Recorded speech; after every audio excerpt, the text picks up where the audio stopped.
하지만 여러분 한번 생각해 보세요. 가스레인지 쓰다가 인덕션으로 바꿨다고 해서 불의 세기를 끝까지 올려놓고 고기를 계속 구우면 안 타나요? 아니죠. 안녕하세요, 피부지킴이 상준입니다. 요즘 진료실에서 한번 바로 잡아 드려야 되겠다 싶은 그런 환자분들의 질문들이 있습니다. 써마지는 무조건 세게 해야 효과가 좋은 거 아니에요? 라고 이야기 하시는 분도 있고, 요즘은 기계가 좋아져서 세게 해도 볼페임 같은 건 없는 거 아니에요? 라고 이야기 하시는 분들도 있습니다. 하지만 20년 넘게 써마지를 연구해 온 제 입장에서는 이건 정말 위험한 생각입니다. 오늘은 이 부분에 대해서 조금 솔직하게 말씀드려 보려고 합니다.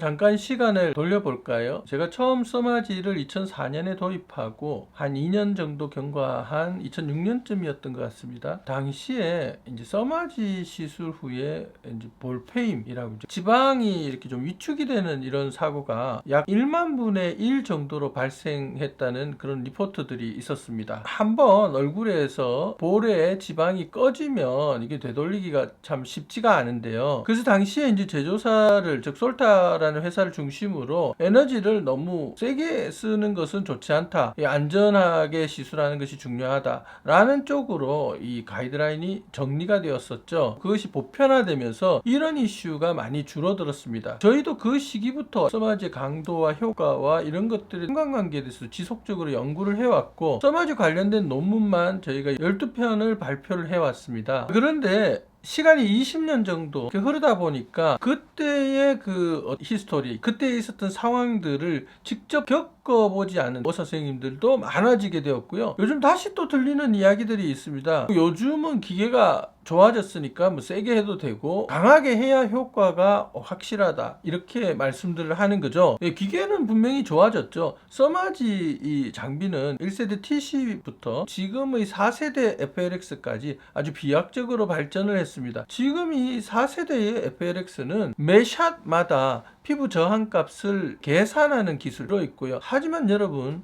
한번 생각해 보세요. 가스레인지 쓰다가 인덕션으로 바꿨다고 해서 불의 세기를 끝까지 올려놓고 고기를 계속 구우면 안 타나요? 아니죠. 인덕션이 훨씬 정밀하고 안전한 건 맞지만 과도하게 열을 가하면 타는 것은 똑같습니다. 우리 피부도 마찬가지입니다. 써마지는 고주파, 즉 열 에너지입니다. 우리가 원하는 건 콜라겐이 자극이 돼서 재배열이 되고 재생이 유도가 되는 그런 적정한 자극과 온도입니다. 그런데 이 임계점을 넘어가지고 과도하게 가열한다고 해서 콜라겐이 온도에 비례해서 더 많이 생기는 것은 아닙니다. 어느 지점에서부터는 이 효과는 어느 정도 정체기에 접어들지만 지방이 손상될 위험만 급격히 올라갈 수가 있는 거죠. 이건 지극히 과학적인 상식입니다. 그래서 저는 늘 말씀드립니다. 콜라겐은 만들고 지방은 지켜야 된다라고 말입니다. 리프팅은 한 번의 강한 자극이 아니라 5년, 10년을 내다보는 정교한 설계입니다. 여기서 수면 마취 이야기를 또 안 할 수가 없습니다. 사실 이런 부작용 사고는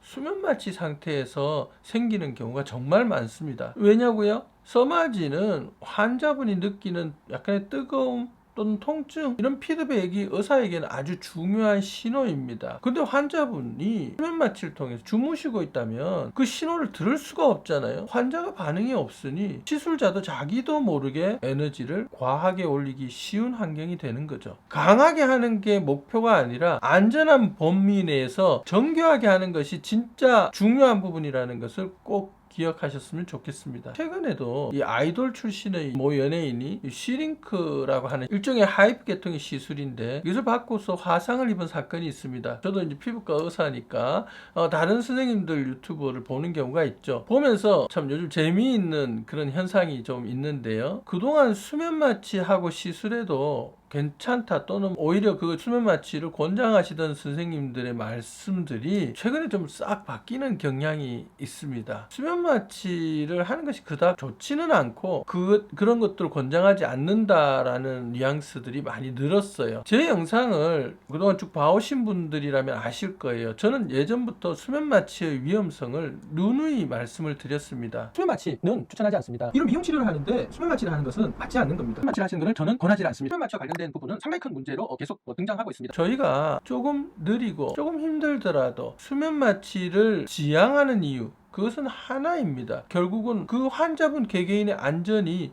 최우선이기 때문에 그렇습니다. 여러분, 우리 볼에 있는 지방은 단순히 빼야 되는 살이 아닙니다. 우리 얼굴이 예쁜 곡선을 만들고 나이 들어 보이지 않게 받쳐주는 소중한 구조물인 거죠. 만약 이거를 과하게 줄여버리면 당장은 얼굴이 쫙 붓는 듯한 그래서 조금 갸름하게 보일지는 몰라도 3년 5년 지나면 오히려 퀭해 보이고 더 피곤해 보일 수 있습니다. 리프팅은 오늘 찍을 셀카 한 장이 아니라 10년 뒤, 20년 뒤를 바라보는 치료여야 합니다. 의학은 부작용 사례를 분석하고 안전한 가이드라인을 만들면서 발전합니다. 그 과정을 잊고 요즘은 다르다라는 말에 현혹되지 마세요. 앞으로 써마지 상담하러 가시면 강도는 얼마로 해주실 건가요? 보다는 어떻게 내 지방을 보호하면서 시술해 주실 건가요? 라고 질문을 하시고 그런 부분에 더 관심을 가져주시기 바랍니다. 그게 훨씬